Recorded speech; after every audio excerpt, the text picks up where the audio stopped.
welcome to the Hoopercast. So this episode is going to be something a little short and pretty straightforward. So before I get started, hi, John.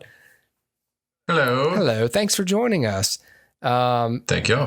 And I guess I wanted to remind the listeners, if you like this podcast, you should really share it with people and recommend it. Recommend us to your friends. That's how podcasts grow. It's not through like advertising or even like social media click-throughs and stuff. It's all word of mouth. That's the best way to build this show. So if you have been listening to our show for years, or this is your first bundle of episodes and you like what we're doing, talk to your friends. And when your friends are like, oh, I'm listening to NPR, be like, oh, I'm listening to the Hoopercast, and give them the link. So I thought podcasts grew by having like Bill Burr on or something. I would accept that as well. I'll make some calls. Thank you, John. All right. So this episode, we're just going to spend a few minutes just talking about A Quiet Place 2. Dustin already reviewed it on our show previously. So if you haven't seen the film, you want to hear his recommendation, go back and listen to that. This is all spoilers. We've all seen the film. So if you have not, and this isn't what you came here for, go get out of here. Get out of here, you dumb animal. So Quiet Place Part 2. Dustin, what was your review again? Did you give it? It was I'm high. looking. Yeah, I remember.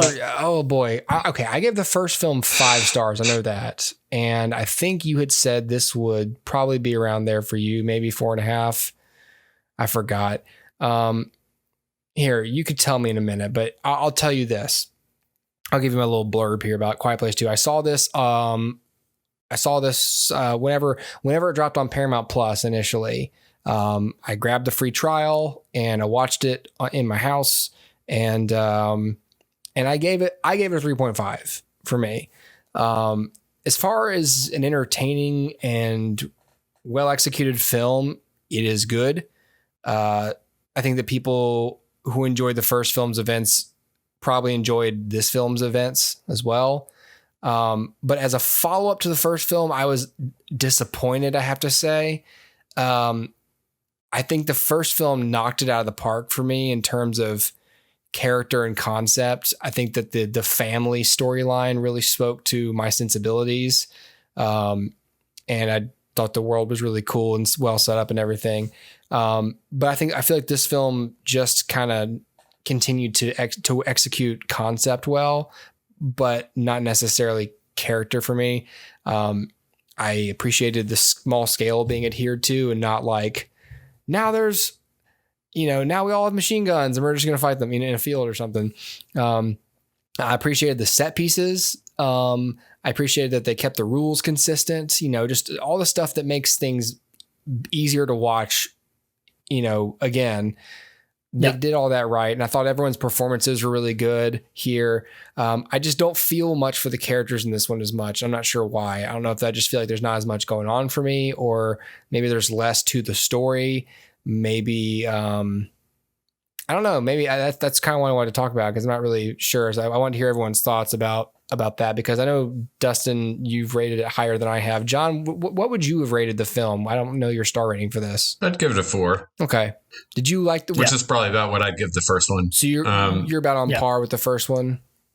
I think so. I like, if I had to pick which one was better, probably the first one, but I thought that this one really followed through with the tone of the first one. Like, it felt like it was made by the same people who made the first one. So there was nothing that felt jarring or anything like that. It picked up kind of right where the first one left off and just continued that story. Yeah. Aside from the flashback opening. Yeah, I mean, it was intense. This was the first film that I saw back in theaters after the lockdown and everything. So it was like the perfect film to get back into a theater to see, because seeing it with an audience and hearing the audience reaction, and I didn't get a chance to see the first one in theater. So this was a new experience for me, because it is such a quiet movie. So you really do hear everything that the audience is reacting to. And so you kind of feed off of it that way. And it definitely heightened the experience for me, but it was tense. It was frightening in parts. I thought, like you said, the set pieces were really good. I liked the decompression chamber, anything. Yeah. Those set pieces were great. And I thought the island on the dock was great. Yeah, the doc scene doc is is great. I thought that was great. The only issue I had with that is it almost felt like it was from a different film, but I did love it. Like the way it was set up and the tension build and everything throughout that whole thing was great. Yeah, I like the ending. Yeah, I thought it was really strong, really solid. So I would give it a 4. I think it definitely is leagues above your average horror, if you want to call it horror. Yeah. Films that come out, it feels like a really, really solid, well-made horror popcorn. Yeah, film. 100%. Yeah. I'll tell you what I liked about it, and I may have alluded to this in my initial review of it, but we can talk more specifically about it now. So when you make a sequel, one of the things that really will turn me on or off is, are you treading water or are you building the world better? Are you giving me more of the world? So if the first film was more focused on the family and the survival, this film does two things. One, it expands beyond the family to the community, and two, it gives us a different goal than survival or, like some sort of betterment of, your situation.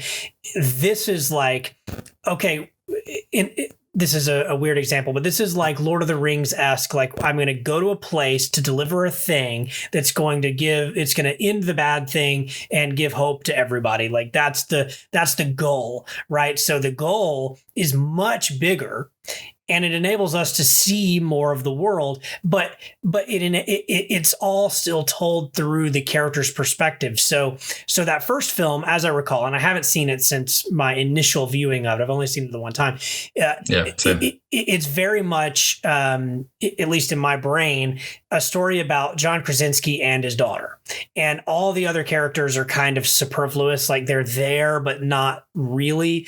This film allows that character, his daughter, to step up and become sort of like her father. Like, they mention how similar she is to him and how she has that same thing that he had.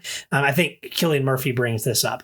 And what I enjoyed was seeing that so again, another great thing that a sequel does is when it takes something that happened in the first and then allows it to mean something moving forward. So John Krasinski's sacrifice in that first one, they could have just done this whole movie where they're all sad all the time, but instead his sacrifice means something and it inspires his daughter to make a difference in the world. And so without his sacrifice, we presumably wouldn't have what's going to come next, which is the death of a whole lot of aliens and the rebirth of civilization. And it's all because of that one man's sacrifice, which didn't mean that much in the first film. Right. It meant a lot in the first film, but it didn't mean the whole world. It just meant his family. But now it expanded that and said, no, that death meant everything. And so it builds on what happened in the first, expands on it, and gives the daughter and Noah Jupe's character as well something to grow into. So what you have here is a clear character arc where those characters are different by the end than they were when it started, and certainly different than we see them in the prologue and in the previous film. So what I love about it is it seems to do everything that a sequel should do.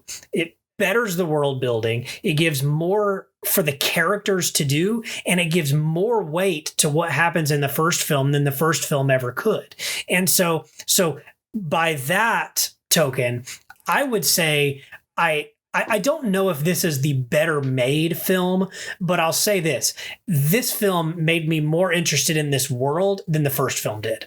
And I'm more interested now to go back and watch the first film than I ever have been, because I now care for the characters better than I ever did and for the world better than I ever did. And I understand it more. So for me, I think it's a better sequel than maybe most sequels are. Oh, poop. That's fair. No, those are all really, really good points. Yeah, I think the first film, whether it was Beck and Woods or just the fact that these first films are always so fully formed by the time they get made, you know. Yeah. I felt like the first film, and it could be just the way that I prefer stories like this being told, because several things are different. You know, there's no John Krasinski in this film. The characters spend a lot more in the movie split apart. Yep. Which could have been jarring for my expectations, probably. But I guess I still felt like it could have been just the structure of and where the placement of the characters that threw it for me. But yeah, it definitely does have more spectacle, but not in a bad way, than the first film. Like when I think back on the first film, I remember the first time I rewatched it, because I reviewed it, I said 5 stars, and then at some point I watched it again, and I was like, like I still loved it, and I still like appreciate everything about it, but I was still like, all right, you know, 5, but like still really good, you know. And I think it was because, you know, once you go back through and there's not as much, there's a lot of tension, but maybe it's light on set pieces, where this one was better about increasing the tension, increasing the threat, and because they're venturing out more, they're going to encounter these creatures more frequently than they did in the first film, simply just being at their house, you know, and going to the silo, you know. I'll say this too. I thought, like, I didn't know anything about this going into it. Mm-hmm. And so when I saw that prologue, which is fantastic, by the way. Oh, it's great. I thought, oh my gosh, are they going to Godfather 2 this and do like split narrative where we're following like John Krasinski? That way he gets to be in the film. That would be amazing. And like, this Godfather to it. I legit thought they were going to go that route. I'm glad they didn't, but I don't know. That would have been cool.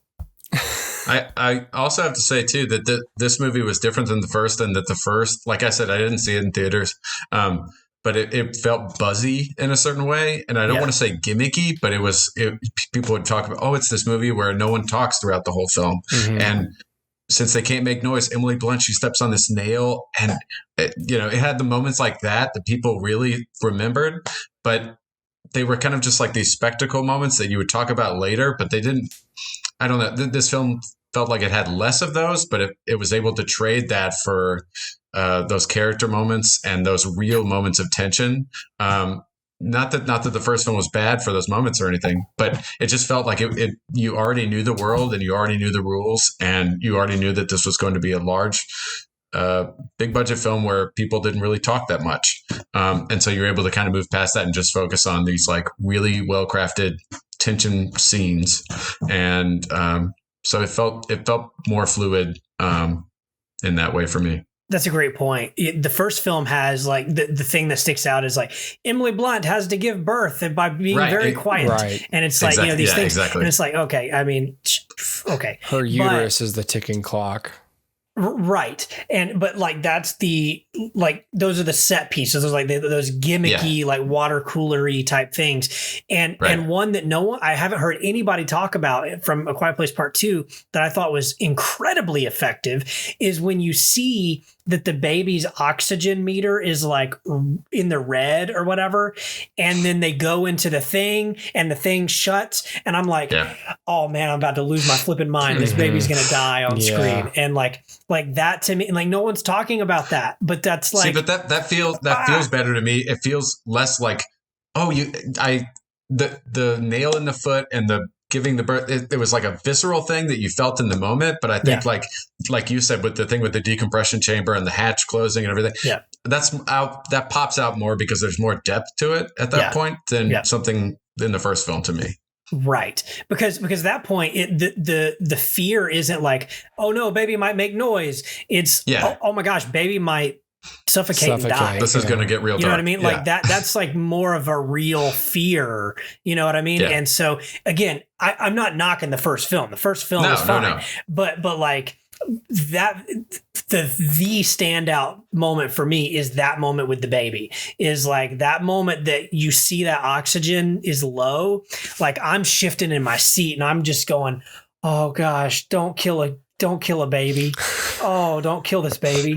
And like, so that's the visceral experience I'm having. It's not gory. It's not like flashy. It's just a moment of like almost Hitchcockian, like zoom in on scary thing that isn't scary, right? Like zoom in on knife. You know what I mean? Like that's what it is. And you're like, oh, my brain knows what that's going to mean. And so that to me was far more effective than, you know, nail and foot.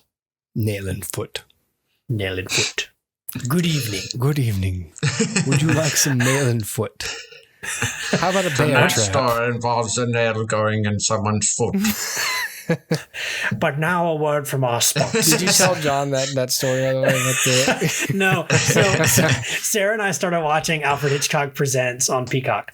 And so they always start with him, you know, good evening. And he does his thing. He's like, our story tonight. And he does the thing. And then he goes, but first a word from our sponsor. And then it'll cut to it, right? And or he'll say, you know, some like cheesy, like, do they have the actual sponsorship? They don't. But it cuts to like a current ad. So I told Hooper this, which is so weird. So he's like, and now a word from our sponsor. And then it cuts to an HIV medication ad, and it's like, are you running low on your HIV medication? And I'm like, of all the things Hitchcock thought he would be hawking right here, conflicting. He thought it would be Ovaltine or Tang, and it ends up being HIV medication, which is there's nothing funny about HIV. I'm just saying, maybe a nice pack of Winston's. Yeah, the juxtaposition of an old black and white, you know, Englishman saying, and now a word from our sponsors. And in your brain, you're thinking like, this newfangled toaster. And what you get is, you know, is a modern something medical ad. Super and I'm serious. Like, yeah. All right. Well, I think with that, we'll end it. Don't end it there. No. Somebody else have a point. Well, so part 3, they're saying there's going to be a part 3. They're saying it was like really obviously set up. I didn't feel like it was obvious. I guess you could keep going.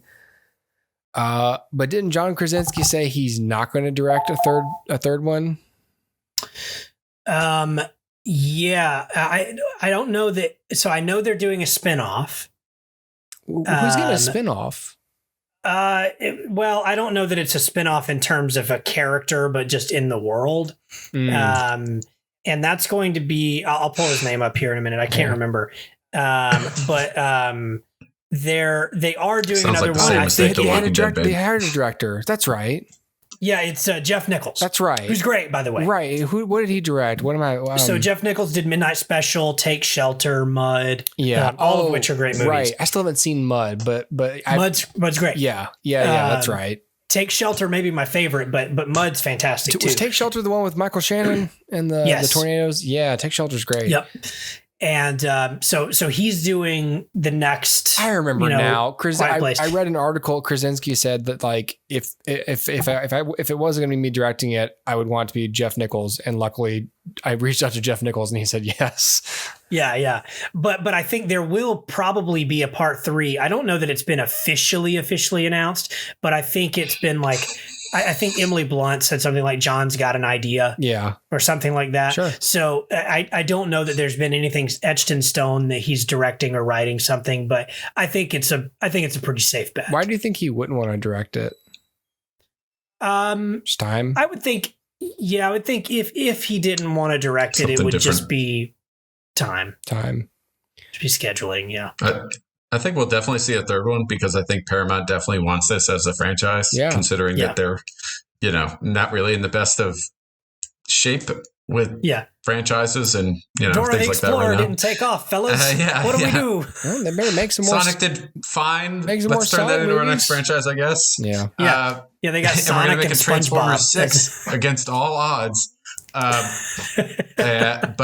I don't know. I really liked how this ended. I don't know if I need to see a third one. I almost like if you had that final image of the daughter with the pushing the radio with the hearing aid towards the. I think that just kind of tells you all you need to know. And I don't really need to see a film about how it spreads throughout the world. And I got the gist that the aliens were practically defeated. They were on the run now because there was a weapon to use against them. So I would like if they ended it here. Better to stop while you're ahead than milk it. But I don't know if it's the same quality, a third one could work. Yeah, I'm on board for a third one. I think it'd be interesting, but I'm with you. I'm not super interested in.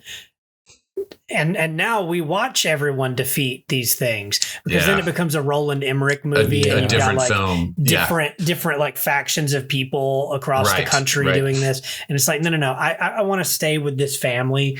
Like that's where I want to focus. So I don't know if you then like jump forward a few years and like, you know, the aliens are mostly gone and they're, you know, hunting the aliens, or I don't know what you do, but like, yeah, I'm not really interested in seeing like, you know, Emily Blunt go on national television and say, look, guys, use the thing to do the thing. And, you know, so yeah, I'm interested in a third one though. Yeah, I'm somewhere in between you guys. I think those are both good points. I guess we'll just have to wait and see what they do. But I could go either How about way. a Sonic Quiet Place crossover? Oh, now we're talking. Stop it. A Sonic Place. Gonna kill him with Sonic speed. A Sonic Place. All right. With that, we will exit this discussion. I was curious. We hadn't really discussed the film of the three of us, so. Okay, cool. Well, thanks for doing that with me, guys. I appreciate it. Thanks to everybody who listened. Oh, I don't know what we're talking about next, but it'll be fun, whatever it is. And we'll see everybody back here whenever that happens. Share the podcast, tell your friends, recommend us. We'll see you back here next time. Cheers. And now a word from our sponsors. Now a word from our sponsors.